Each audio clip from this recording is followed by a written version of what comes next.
Right, so everything here in the midsection is basically being taken out, chopped out, cleaned out. This climber here has been chopped at the base. So right up from the very top where Nina is, Cordyline australis, grasses, phormiums, muscibasius, which I'm doing today. Heavier than I thought it was. Probably the heaviest root balls to move are the muscibasiu. This is all gone now, so all I need to do is tidy up all this chicken take it out. The dogs can run through here now. My bark mulch machine broke. This is an old machine, so I bought a new one. So a lot of this stuff will be recycled. There's tons of small branches up above to do, where I can mulch around the different plants. I've added a Canadian apple here. This is the Spartan, not too far from the Michelin cider apple. So that's the first of the fruit trees to go over this side. I've added a peach, Inca peach. It's very popular in Eastern Europe, so it's definitely hardy enough.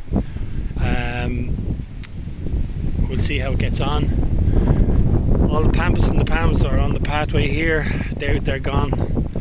And the pampas, I've left one right at the corner up near the door of the tunnel. All the rest of the palms here, the camarops and pampas, they've been taken out. So I've put in a few pampas in here, put in the camarops here. That's starting to build up nicely, this bed here. So yeah, Cordyline australis, these are the big ones. I don't know if they're going to make it, because they're supposed to be dodgy enough when you transplant them, so we'll see what happens. So I've moved this one over here. This is just at the entrance, the middle part here into the wood.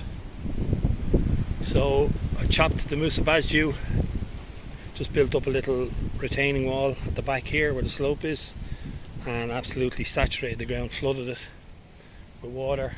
Put a small one in here on this side, give it a bit of balance left and right side, and I put in Cordyline australis here, and this is the multi-trunk one. This is probably the nicest one. 4 trunks on this. These were all done last weekend.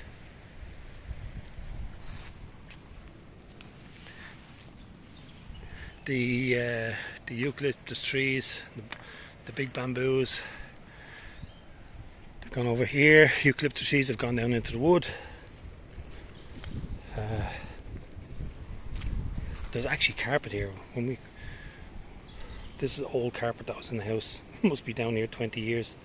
We use it as a weed suppressant coming down into the wood. I think it's going to be lovely if I can get, if these Cordyline australis don't make it, I'm just going to buy small plug plants and put them in, because I think they're going to look great with the Trachycarpus palms, Miscanthus giganteus, eucalyptus trees above them, and the Paulownia.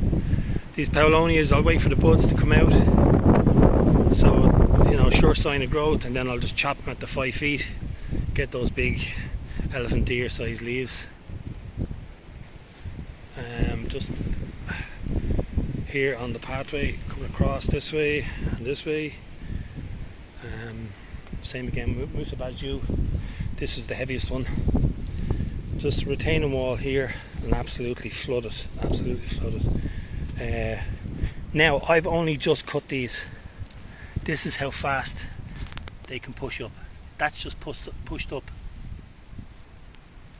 That's how fast, how strong these can react. So hopefully this water will help them bed in and they can kick off.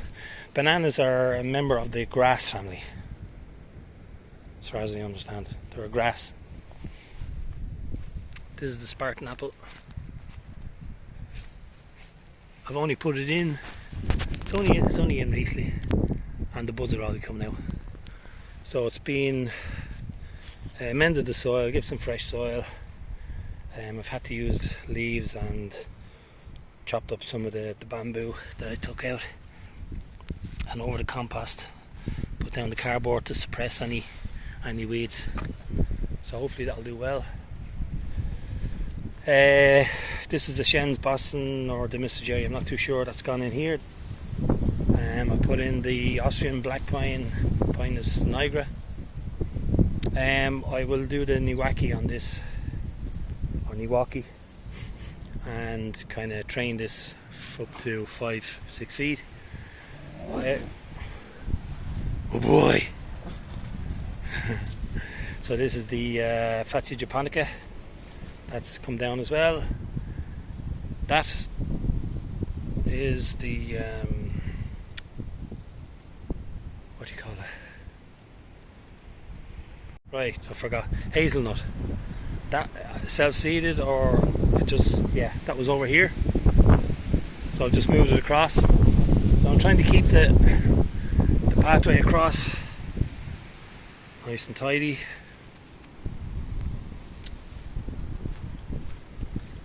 Put one of the Irish pines here. I'll do Niwaki on this as well. I want to open up this area here for the sun, evening sun to come across. That'll be all gone here, and it's going to hit the fruit trees in the evening. This is another Musabashu. I have to soak that one. There's one here I've just soaked.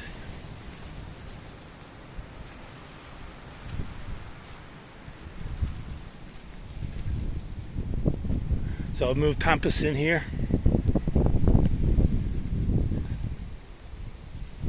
Put some ferns. Pampas, I brought a phormium in here, it's going to look nice. This will still be the entrance here.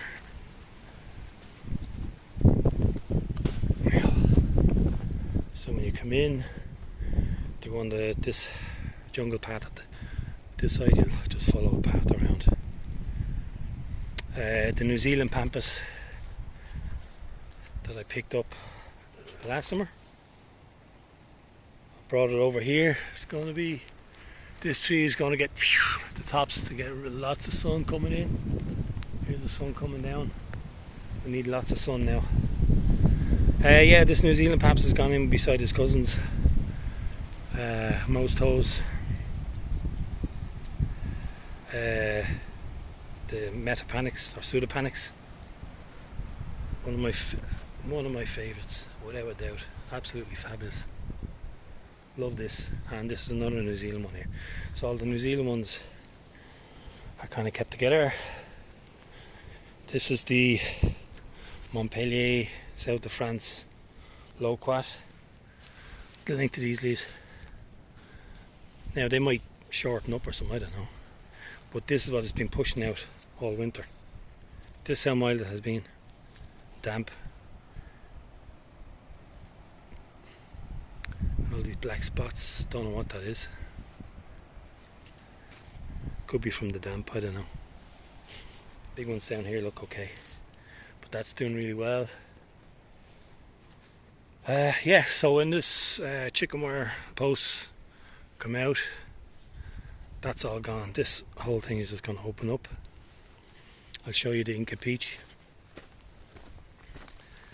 I mended the soil, I planted it up in a slight mound. This ground here, because there was so much plants in it, bamboos and all phormiums and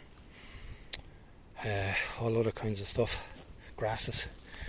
The soil is real friable and it was just perfect. And there was a kind of a natural mound here, so I planted it up in this mound, and it's going to get all this sun. There it is right there. And I'm looking to take the tops and trim. You don't even have to take them all out, all you need to take sides off for that light to pass through. So these buds here, all coming out. This is a bare root, so that's why this has gone down. I've had to use all the bamboo and stuff that I chopped up here to mulch the cardboard. But there's fresh compost manure and a full bag of the nice rich loam, sandy soil gone in there as well. The other fruit trees, this is the Stanley plum. These are the new labels that I'm using, plant labels, like little aluminium lightweight ones, so they last in the weather, and you basically get something sharp like the tip of a knife or anything, and you write it in and it stays in there. Any of the plastic ones that I used, even with permanent marker, the permanent marker just washes off the plastic. So you can get these on Amazon. You can buy a box of 50. Dirt cheap, excellent. Here's the Fuji apple. Slowly developing, but they're getting there. Yeah, so you can see this bed is kind of doing better. The big eucalyptus, the pine is gone. So I put in phormiums, big phormiums, trachycarpus, musabastu, and this is the Camarops. I've kind of put that into a slight mound as well. Put in some sand and stone. We're in the tops of the ditch here. When this is taken off, this is going to get heavier as well. It's like pinching out the top of a plant. The bottom gets better. Cordyline australis, a couple of cordyline australis. Trackies. Bamboos up against the ditch there. They're clumping bamboos. They're not the spreading bamboos. Any of the spreading bamboos, I've taken them out completely, just dug them out. And I've used the canes. So I've opened up this area here, and you can already see as the sun is sweeping around, all this area is here. It's free, so I could use it for, I don't know, fruit bushes, anything, fruit tree. That's, I don't know, what's that, 12 feet? Yeah, 10 feet.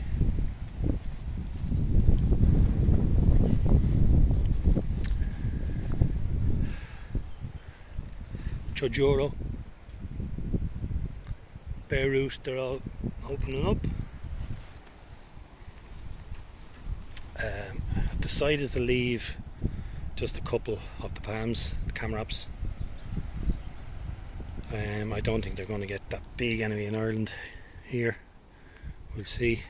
You can see the way I've planted them into lots of gravel and sand here, lots of drainage, just blended with the soil. This is the Shinseki. They're starting to open up. That's the citrus have to blown over there now.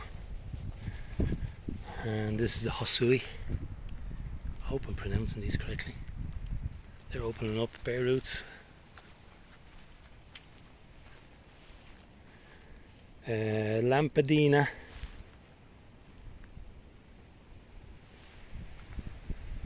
They're all opening up. These are in pots. There's no rush to get these in too early.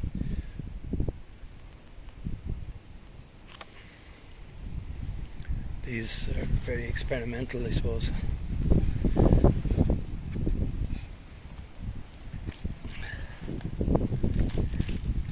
Same with the citrus. These are potted plants, so there's no rush to get them into the bed. Wait for the temperatures to come up, and when the temperatures come up, the temperatures in the soil will come up as well. This is a Ragno.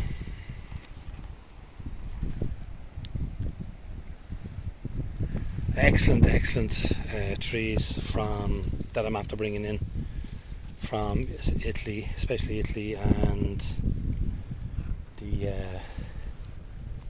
Inca peach, really strong trees. There's loads of distributors in Europe. You just have to get on and look for them. In France especially, and the Netherlands. That's the Giro. All doing well.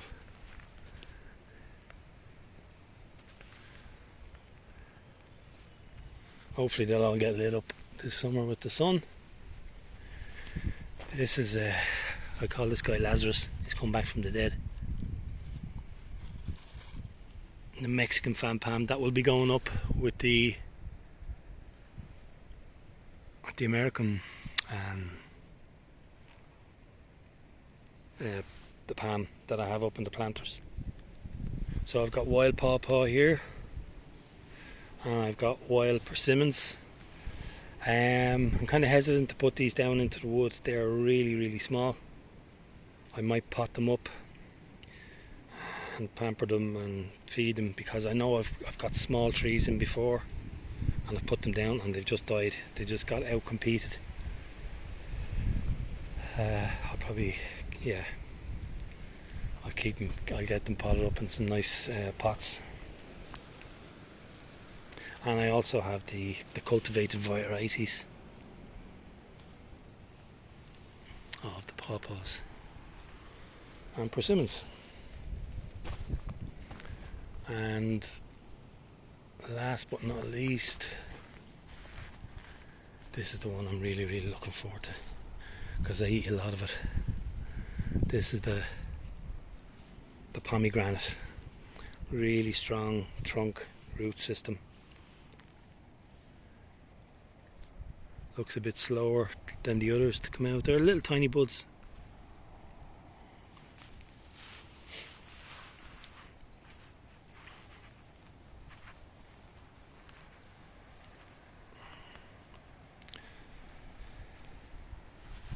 So the question with the pomegranates, persimmons, pawpaws and the citrus here in Ireland is not the winter conditions, okay?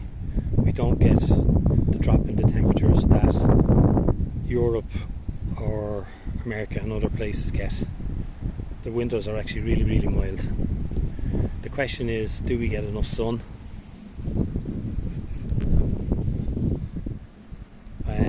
And if you dig them in like you dig in the palms, with drainage and rich soil.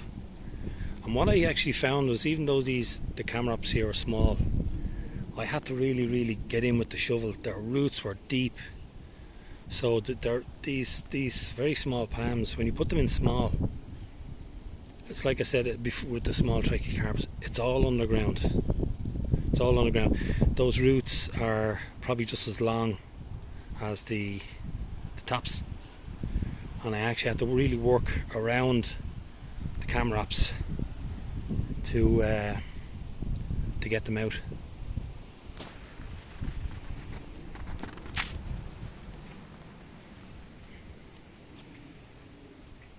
Right, so another, I suppose, update was the cold stratification of the sweet chestnuts. And I think one of the tips that I learned after the cold stratification is once you see those little tips coming out, you take them out immediately and put them into the soil. I left those little tips, or the new shoots coming out, to grow to about an inch or two, and that doesn't help. I think it holds them back. And these shoots have only started to come up now.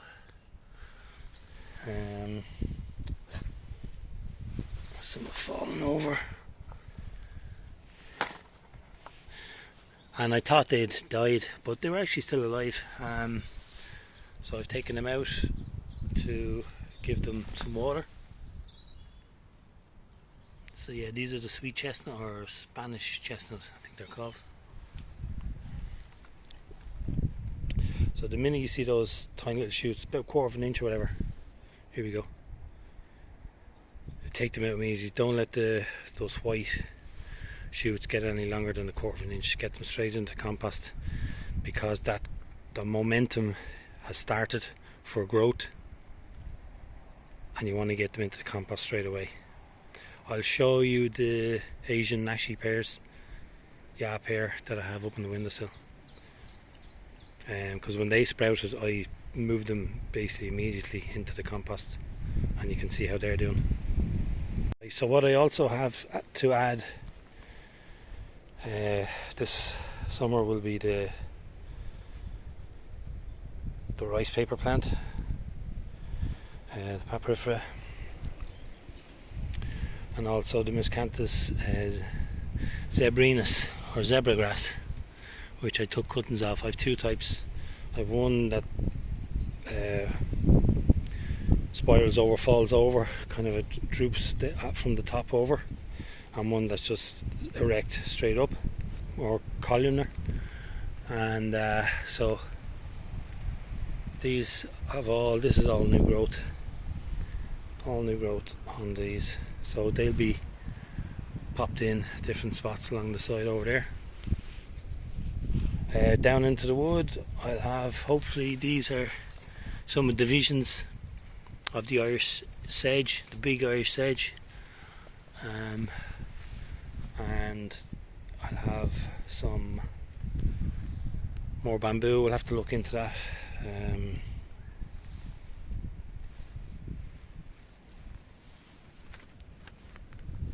I have more palms. That's the New Zealand Schefflera. Does not like being dry at all, even though it's a very kind of light, blousy kind of a Schefflera. Does not like being dry. It really just opens up and gets really good looking when it gets a good soak, even in winter. Like a lot of plants, they just actually go back. They look terrible when they're dry in the tunnel. So I have some more Scheffleras. I've cuttings, Cuba japonica cuttings. That's Himalaya, and I can't remember the name of the other one. But yeah.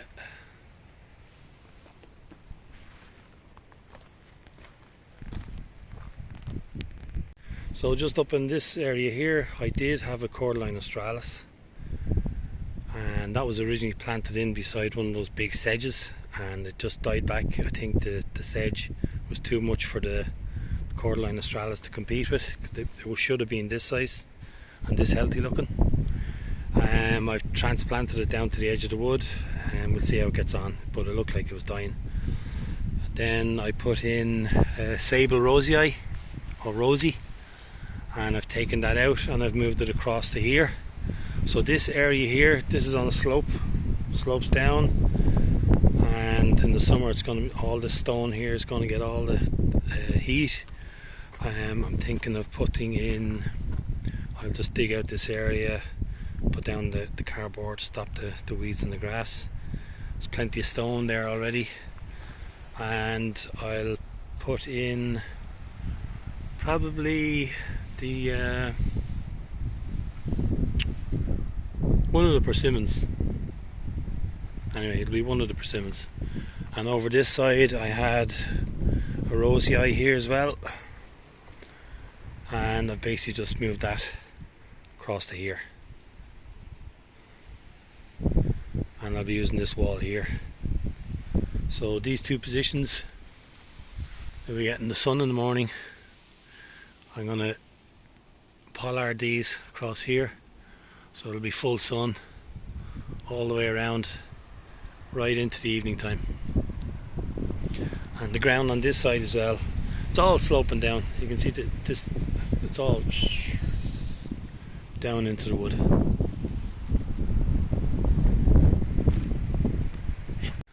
Right, so I was making changes here in the back garden, and I was going to put the 2 lines of citrus here, and maybe one of the maybe the Giro, but I'm actually not going to put the citrus in here after all. But it's still after opening up the area for the sun, so I still will be using it, but I have an even better spot for the citrus. So here's something I'm going to be getting into now. I'm going to start using raised beds, basically because I have the dogs here and I don't want them running through into the vegetables. This is I think it's over 6 foot, and it's about 3 foot across or more. Big deep bed. Now half the bed will be filled up with not logs, so I'm not going to do hugel culture. I have the compost. It's not fully composted down in the compost area opposite the tunnel, so I'm going to be building up half the bed and then the top half will be the compost. So real easy to you can buy this on Amazon. I'll do a separate video on these. These came over from Amazon, got them through Amazon in Germany. Excellent value. They're going to last a long time. They're not flimsy at all. You have the braces here to stop them spreading out. That's what the braces are for, is to stop the expansion going out the way. So this kind of middle part here, that's normal. It's to stop them going out that way. Right, so you can see I have a lot of stuff here chopped. There's a bit ash tree here as well. A lot of the old trees that I've taken out. Went in with the chainsaw about a week or two ago, and I basically just cut them all out. The roses, some of the big roses, I've just moved across here and into here. Max, I'm drinking the rainwater, look. Yeah, so I've gone in, I've cut them. They will be actually cut again, right to the butt. I've sprayed in on them. I've sprayed the ivy on the walls, so I'm killing off all the ivy. And I'm going to start building the wall up with some of the stone and a bit of mortar, and kind of filling in gaps and stuff, clean up that stone. And this is where the citrus are going to go. They're going to be planted up fairly close, probably a foot out from the wall. And you can see the bed is on a slope. This is the actual highest point from this wall right to the end of the field. And it's going to get full sun. That yew tree, I'm just going to top that. So up here, so you can see the height of the sun right into late evening over here.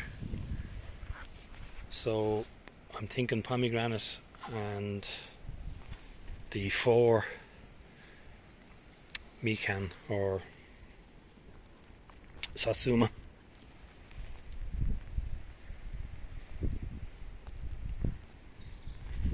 And they already have a good partner here already in the Japanese, I can't get the pronunciation, Shinamli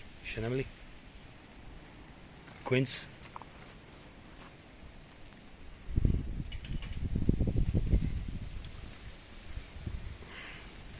These were flowering, they started about a month ago. So this is, well, it's over 2 feet here at the base, and it's about just over 12 feet tall.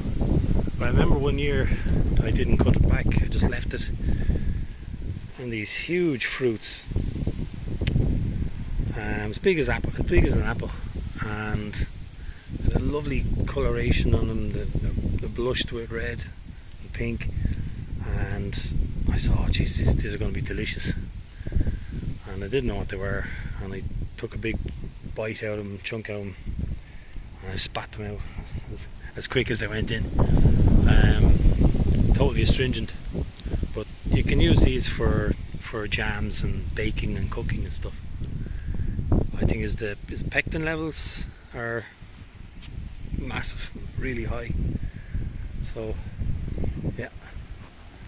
So this will be, I've left some of the small variety of roses just to the front here. See how they get on, but there's going to be plenty of room. I'm bringing in compost and lovely sandy loam, and I'll probably start digging in some gravel for really good drainage. But the bed, I'll contour the bed again, and they'll be in a mound, and the ground will slope away. So that's the update for the field and the garden.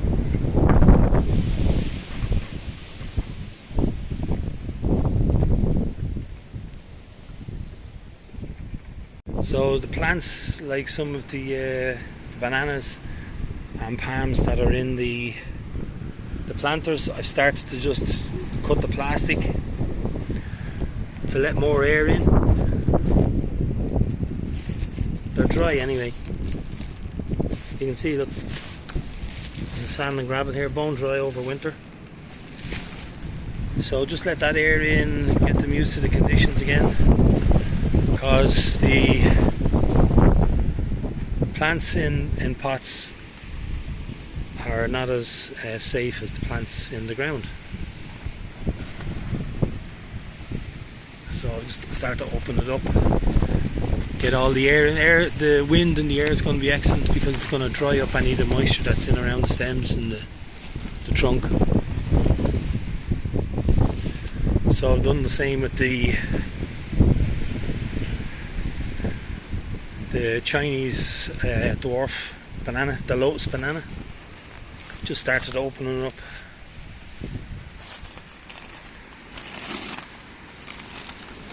Some weeds. Because if they're left in that cocoon, they're just gonna boil with the sun and the weather heating up.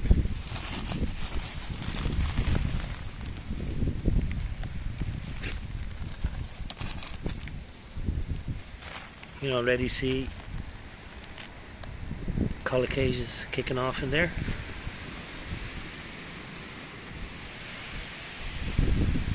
They moved the badge juice all winter.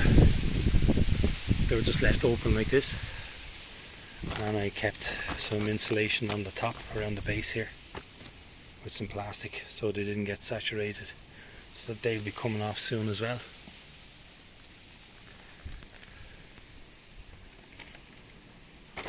That's Musa sikamensis. So I've started to open it up, and I'll start loosening up all this. Let the air get in, dry it all out.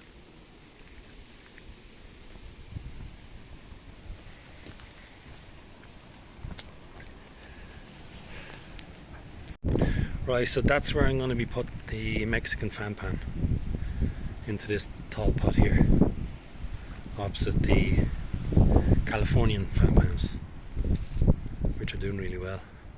Probably my favourite palms. Absolutely fantastic. Some of the older palms are looking a bit rough.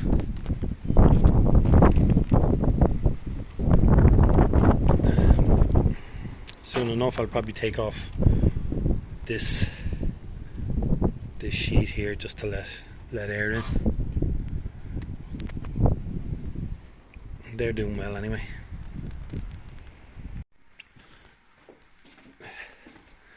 So this is the update on the nashi and the ya pear. These are the ya pear, or the Chinese pears. This one's getting really lanky.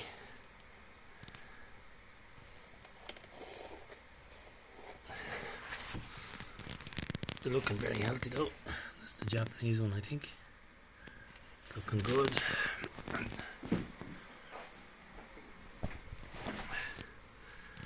Here's the other one here. I'll just move them back to a south facing window.